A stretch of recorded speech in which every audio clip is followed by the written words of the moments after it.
So apparently I have a lot of questions to answer. So in my last video I said that this place that I'm working at costs about $1,500 a day, depending on which villa you get, because of course they're all different. Some of them have different amenities, some are more expensive.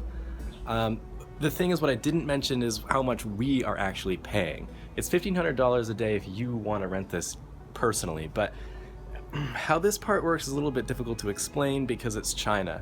Now, we obviously have, well, not we, but the boss somehow has a deal with the people that own this golf course, and they allowed us to put the school here in this location, which isn't allowed per se, but again, it's China. Things kind of work beyond the rules in a sense. But yeah, we're not paying that. The students certainly don't pay that. It's just if you were to rent it, that's how much it would cost. A lot of people ask how much the students pay, what their tuition is, because you guys are seeing how nice the school is and everything. I don't really know that, actually. I'm not too sure. I'm sure I could find out, but I don't know. It also depends on the grade you want to go into. I think high school is cheaper than elementary school, or maybe more. I don't know. Also, the other thing I wanted to address was the height of the fences that surround it, because as you guys know from the last video, this is on a golf course, and I called it the first couple of days here. I was like, those fences are not long enough. Like, I suck at golf and I could still get a golf ball over that fence. And lo and behold, a couple days ago last week, if you guys can see those trees kind of here? A golf ball came through the trees, dropped a bunch of leaves, and bounced onto the play. I don't know if I can get over there and get a better shot. And bounced onto the basketball court, and thank you, Blair, for pointing it out that I always call it basketball field. But anyways, bounced right here a bunch of times. Thank God there were no kids there. It was just some IE cleaning up, and it was so funny because she just finished cleaning up all the leaves off the basketball court, and then the ball comes, drops a bunch, and then without missing a beat, she starts cleaning up the rest of it. I felt pretty bad. Yeah, that is an issue that we're facing at the school, but the principal right now is trying to get a net that should cover the top of it. I don't know if that's going to work, but it's China, and in a place like this, you can make anything happen. Oh! David, what did you find? A golf ball. Of course, because this is the safest place for a school. What are you gonna do with it? It's yours now. Yeah, that is mine. I felt so lucky. Lucky until you find it in your head. And a lot of people were concerned about this business is failing, and again, even there's not a lot I can actually say or talk about because it might get me in trouble, and on top of that, it's a little bit above my pay grade, and it's not something I fully understand just yet. But I will talk about that. I just kind of want to get on the bike and talk about it a little bit. Alright, so I haven't ridden this bike in a while because it needs gas and a wash because it's filthy. And I figured I'd take it so we can talk about some business. You guys may have also noticed the another change in view here because I put a chin mount on this helmet, but I'm not confident this GoPro is going to stay on my chin because the mount is hanging on by a thread. None of my other helmets have spots for chin mounts. It sucks. The other thing too is this is my first time trying this angle out, so I don't even know if I'll even release this video because I gotta see what you guys are looking at because obviously I can't see it. I'm hoping it's not too much bike. I know that if I was riding the bobber right now, you guys would be looking at nothing but gas tanks and handlebars. So I'm hoping it works out. I love the chin mount so much better than the side mount I had on the other helmet. I feel you guys can just see a lot more. It's a lot more of a comfortable position. Oh man, this gas station is bursy, and I really need some gas. I wonder if I should just go to the other one. So anyways, yeah, the business, the school I work for. A lot of people were commenting that, it's not doing very well, or you got to be careful, Prozzie, because they look like, that's clear signs of a failing business. And like I said before, they're not wrong. It's just not news to me. And I feel like maybe this video will help out people that are worried about companies, you hear a lot of horror stories about people coming to work abroad and then it ends up being not what they really wanted or hoped for, and then hearts are broken. Coming to China is a learning experience. You're gonna have to figure out what works best for you. If it's your first time coming here, chances are you're probably gonna be working for a ESL training center, like in a kindergarten or something, which is not that bad. I mean, it pays a livable wage, and they'll take care of your apartment and show you where to buy things, and you hopefully, if it's a good school, you'll be taken care of. Also, I really hope I don't know if this mic is maxing out, but I can feel my chin scrape up against it because my chin's too close to the mic. Oh, was not paying attention to that. lost my back end there. These tires have near no traction. That was bad. But anyways, yeah, so my business, again, okay, so let me just give you a little history here. I've been working there for about 3 years. The first school year I worked, I joined in halfway through, and things were going pretty well. You know, it was a proper school, and we were making good money. I mean, our wage for Huizhou is quite high. But if you compare it to like Shenzhen or something, I mean, it's just laughable. So anyways, yeah, about second year in, we started losing students. And that means we ran into financial issues because we're a private school and we need students to fund things. That means that we had to cut a lot of the budgets for a lot of the different school programs. What the hell is this guy doing? You're just chilling out in the middle of the road? That's fun.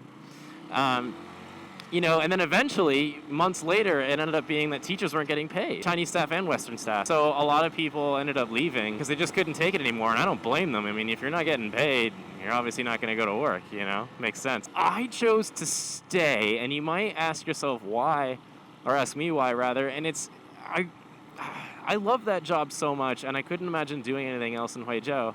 And you know, it got to the point, you know, about a year ago, no, it wasn't a year ago. It was a couple months ago when they let me go because they didn't have any money. And, you know, that was one of the principal's decisions, which not a whole lot of people agreed with. And so anyways, he ended up getting fired. And the boss of the whole school calls me in one day and he's like, listen, I know, you know, all that kind of stuff happened, but if you don't come back, we're screwed. Like, the business is going down. And, you know, something in me told me that I should stay. And I did. You know, because I have a good relationship with those kids and the parents, and I just didn't want to see a school that has a good idea. What the hell is going on here? That has a good idea with a good curriculum. At times, we've had amazing staff. I've worked with teachers that are way more talented in education than I am, and you know, it's a good idea. And I stayed because I believe in what the school stands for. I think, you know, a lot of our students, most of our students, are Korean or come from other countries, and they want their children to have a more of a broader view or a broader perspective on the world and life.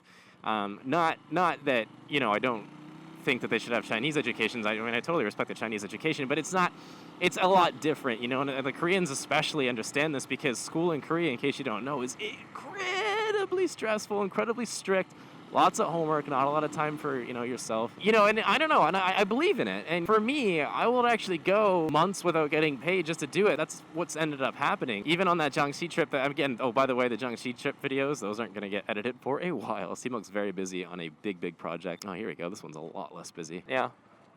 Gemma. It wasn't until like this year that, I don't know, for some reason, I don't know why, I'm not going to pretend like I know why, the boss of the whole operation hired a new principal, new marketing staff, new everything, and we're hoping that it's going to look up. I'm hoping it's going to look up because I want it to, and if not, this is awesome, I can just get this washed right across the street. If not, you know, I'm going to have to leave. Although I'm an incredibly loyal employee, I think, is my opinion, I have my limits. I can only go so long without getting paid. I ended up having to borrow money from Simok to fix up the car because I just didn't have any. Okay, so if you guys are wondering how I magically ended up in this little village, well, my GoPro ran out of space on it and I didn't notice until just now. And on top of that, I realized you guys were looking pretty much straight down to the bike on the floor. I apologize for that. I think I may have fixed it, but I'm not 100% sure. Because I can't see what you're looking at. You know, the other thing I want to talk about is content. I'm not really sure, I don't know, I guess what I really want to be making. I mean, a lot of the videos I have with the kids don't get that many views for some reason. I don't know if people just don't like them or if they're just not clickable. It seems like these moto vlogs that I do get a lot of views. The ones, you know, that I didn't really expect to get views. For example, you know, there's no people in China, which I did a couple weeks ago. That got 30-something thousand views. Like, none of my videos can even touch that amount. It's crazy. I'm going to be riding a little slow because I don't actually know where I'm going. I should probably turn on my light as well. I'm just kind of exploring a little bit. But yeah, I don't know if that's the kind of thing that... It's just kind of confusing. Like, that taught me that I have literally no idea about how to get successful on YouTube, you know? What is going on with this road? I sort of feel like I shouldn't be here. You know, it's just kind of hard because, you know, I had dinner with Winston and Simok yesterday because Winston's in town for a big project they're doing. And they both were able to quit their jobs and do YouTube full time, which is something that I'm interested in. It'd be really cool. It's just, it's not obviously feasible right now because I have only 8,000 subs. But I say only 8,000 subs, but that's huge for China vloggers because we don't have the Chinese market available to us, you know, with YouTube being blocked. You know, there's a lot of people that have been doing this a lot longer than me, years and years and years, and they have like 500 subs, 1,000 subs somehow. I'm not really, you know, how I got to 8,000 subs, I don't know. I mean, I guess a lot of it is attributed to me being good friends with Winston and C-Milk, and so obviously, you know, me having exposure obviously helped that a lot. But I am so thankful for my subs because they're so loyal, you know what I mean? Like I've got 8,000 subs, but most of my videos have way more views than the amount of subs that I have, most of them anyway. And that's something I'm pretty proud of. So I'm gonna keep making videos. I'm not sure whether, I'm just kind of struggling with what kind of niche I'm fitting or where I belong in this kind of trio of vloggers, I guess, if you're gonna say that. It's getting really dark. I'm gonna have to head back pretty soon. This is a dirt road. I'm not really, fuck it, I'll just go down here anyway. Anyways, guys, yeah, that's my video. Stay positive. Keep your stick on the ice. I got a Patreon. Support me on there if you're rich, not like me. And, you know, yeah, I'll see you guys on the next episode. What up? What up?